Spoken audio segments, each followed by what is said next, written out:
नमस्कार, आप देख रहे हैं न्यूज 18 बिहार झारखंड। मैं हूं आपके साथ रुचिका राज। आज दिल्ली का सीएम तय किया जाएगा। जी हां, सही सुन रहे हैं आप। आज दिल्ली की जनता को ये पता चल जाएगा कि आने वाले वक्त में उनका मुख्यमंत्री कौन होने वाला है। आपको ही पता है कि इस बार बीजेपी ने 27 सालों के बाद जीत दर्ज की है और इतने लंबे अरसे के बाद वो सत्ता में वापस आई है। ऐसे में दिल्ली के मुख्यमंत्री पर इस वक्त सबकी नजरें टिकी हुई है। कयास ये भी लगाए जा रहे हैं कि आने वाले वक्त में दिल्ली में डिप्टी सीएम भी हो सकते हैं, जो बीजेपी का फॉर्मूला रहा है अन्य राज्यों में भी कि एक सीएम और 2 डिप्टी सीएम का फॉर्मूला, और वो हर वर्ग को साधने की कोशिश करते हैं। हालांकि इस बार भी दिल्ली के जनता के लिए और खास तौर पर जो जनता बीजेपी को सपोर्ट की है उनके लिए आने वाले वक्त में क्या कुछ खास होने वाला है, ये तो आने वाला वक्त ही बताएगा। लेकिन दिल्ली के सीएम को और डिप्टी सीएम को लेकर के जो कयासे लगाए जा रहे हैं वो इस वक्त सबसे ज्यादा सुर्खियां बटोर रही हैं। लेकिन इसी बीच आपको एक बड़ी जानकारी दे दें कि दिल्ली में बीजेपी का जो इतिहास है, अगर हम उसको उठा करके देख ले तो काफ़ी सरप्राइजिंग इतिहास हमेशा से ही बीजेपी देती रही है। और ऐसे में दिल्ली की अगर हम बात कर ले तो रविशंकर प्रसाद और ओपी धनखड़ को पर्यवेक्षक बनाया गया है। ये एक बहुत बड़ी खबर सामने आ रही है। पर्यवेक्षक का यही मतलब है कि वो अब निर्णय लेंगे कि आने वाले वक्त में दिल्ली का सीएम कौन होने वाला है। तो बिहार के एक ऐसे नेता जिन्हें दिल्ली की जिम्मेदारी सौंपी गई है, रविशंकर प्रसाद बिहार के नेता हैं, लेकिन अब वो तय करेंगे कि आने वाले वक्त में दिल्ली का सीएम कौन होगा। तो एक बहुत बड़ी जिम्मेदारी बीजेपी ने रविशंकर प्रसाद के कंधे पर रखी है और एक भरोसा जताया है कि जनता जिस पार्टी पर भरोसा जताई यानी बीजेपी पर भरोसा जताई,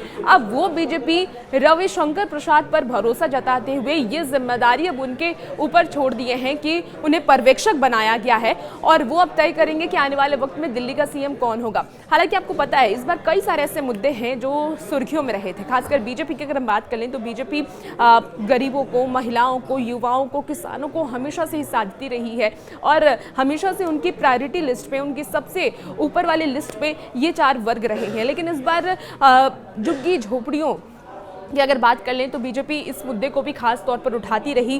गंदा पानी का मुद्दा हो या प्रदूषण का मुद्दा हो, तमाम ऐसे मुद्दे हैं जो बीजेपी के लिए इस बार अहम रहे और चुनावी मैदान में उन्होंने इसका जिक्र भी किया, जिसका असर ये हुआ कि दिल्ली की जनता ने बीजेपी को इस बार चुन करके लाया और बीजेपी को पूर्ण बहुमत से जीत दिलाई है। यानी कि 27 सालों के बाद जो एक वनवास कह लीजिए बीजेपी का था वो अब खत्म हो गया और बीजेपी सत्ता में आ गई। लेकिन सत्ता में आने के बाद दिल्ली का मुख्यमंत्री कौन होगा, ये एक बहुत बड़ा सवाल था और इस पर विपक्ष भी लगातार बीजेपी पर हमलावर था। लगातार जो आप पार्टी के नेता हैं वो ये कहते नजर आ रहे थे कि बीजेपी को शायद ये लग ही नहीं रहा है कि उनके पास कोई ऐसे योग्य विधायक हैं जिन्हें सीएम पद दिया जाए और सीएम का चेहरा बनाया जाए, और इसीलिए इतनी देर हो रही है। तो सभी को इंतजार ये था कि प्रधानमंत्री पहले एक बार वापस आ जाए और उसके बाद एक बैठक होगी, विधायकों के साथ एक बैठक हुई जिसमें कि प्रधानमंत्री, इसके साथ एक गृह मंत्री, बीजेपी के राष्ट्रीय अध्यक्ष, ये तमाम लोग मौजूद रहेंगे और उसमें ये निर्णय लिया जाएगा कि आने वाले वक्त में बीजेपी का चेहरा कौन होगा, आने वाले वक्त में दिल्ली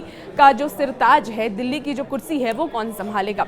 हालांकि कुछ नामों का जो जिक्र इन दिनों सबसे ज्यादा हो रहा है, उस नाम के बारे में एक बार हम आपको बता दें तो महिला प्रत्याशी, खासतौर पर महिलाओं को अगर हम आगे बढ़ाने की बात करते हैं और बीजेपी हमेशा से ही ये बात करती है कि महिलाओं को हमेशा से ही प्रायोरिटी रखते हैं, महिला हमारी सबसे प्राथमिकता है, महिला सशक्तिकरण की बात करती है। तो ऐसे में महिला उम्मीदवार को अगर बीजेपी मुख्यमंत्री बनाती है तो उनमें कौन कौन से ऐसे नाम हैं जो इस वक्त सबसे ज़्यादा चर्चा का विषय बने हुए हैं और सबसे ज़्यादा इन्हीं के ऊपर कयास लगाए जा रहे हैं कि आने वाले वक्त में इन्हें मुख्यमंत्री बनाया जा सकता है। देखिए, पहला नाम है रेखा का और दूसरा नाम है शिखा।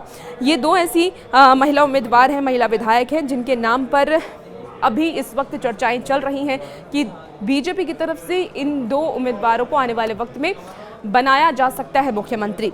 अगर हम बात कर लें और भी प्रत्याशियों की तो प्रवेश वर्मा का नाम भी इन दिनों सबसे आगे चल रहा है कि प्रवेश वर्मा को भी मुख्यमंत्री बनाया जा सकता है। प्रवेश वर्मा की बात इसलिए हम कर रहे हैं क्योंकि उन्होंने अरविंद केजरीवाल को हराया है।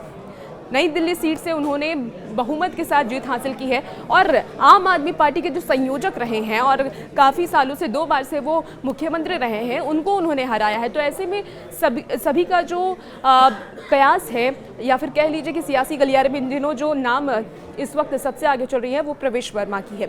अगर प्रवेश वर्मा को मुख्यमंत्री बनाया जाता है तो कोई हैरान करने वाली बात नहीं होगी, क्योंकि उन्होंने एक बड़े उम्मीदवार को हराया है और ऐसे में उनके नाम पर चर्चा करना लाजमी है। और आपको बता दें, इसके अलावा भी बहुत सारे ऐसे उम्मीदवार हैं, बहुत सारे ऐसे विधायक हैं जिनके नाम पर इन दिनों चर्चा चल रही है। आपको बता दें कि इस बार का जो चुनाव है, दिल्ली का जो चुनाव रहा है, वो बेहद ही दिलचस्प रहा है।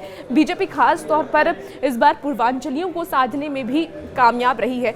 पूर्वांचलियों की अगर हम बात कर लें तो बिहार और यूपी के जो लोग हैं जो इस वक्त दिल्ली में बसे हुए हैं, उनको इस बार बीजेपी साधने में कामयाब रही है। तो ऐसे में उम्मीद ये भी जताई जा रही है कि कोई पूर्वांचली नेता को भी दिल्ली का कार्यभार दिया जा सकता है। मनोज तिवारी का नाम भी इस वक्त सुर्खियों में चल रहा है। हालांकि मनोज तिवारी इस वक्त सांसद हैं, तो देखना होगा कि क्या उन्हें बीजेपी इस बार लाती है दिल्ली में और उन्हें मुख्यमंत्री की कुर्सी सौंपती है। हालांकि इसकी जो जानकारी है या कयासी कह लीजिए, वो बहुत ज़्यादा कम है। उम्मीद बहुत कम है कि मनोज तिवारी को उम्मीदवार बनाया जा सकता है या उनको सीएम बनाया जा सकता है। जो विधायक चुन के आए हैं उन्हीं में से किसी को सीएम बनाया जा सकता है। और इस बार खास तौर पर अगर हम बात कर लें तो सिख, हिंदू और जो महिलाएं हैं, इनका वोट बैंक ज़्यादा बीजेपी को मिला है। तो उम्मीद यही है कि इन तीनों में से ही किसी जो बड़े नेता हैं उन्हें मुख्यमंत्री की कुर्सी दी जा सकती है। अब देखना होगा कि इस बैठक के बाद, शाम में एक बैठक होने वाली है विधायक दल की, अब इस बैठक के बाद किसका नाम सामने आता है। लेकिन रविशंकर प्रसाद जो कि बिहार के नेता हैं, उन्हें पर्यवेक्षक बनाया गया है। तो ऐसे में रविशंकर प्रसाद ही तय करेंगे कि आने वाले वक्त में दिल्ली की जो सत्ता है और दिल्ली की जो कुर्सी है, सीएम का चेहरा कौन होगा। और भी ऐसी ही वीडियोस के लिए बनी रही है न्यूज़ 18 बिहार झारखंड के साथ।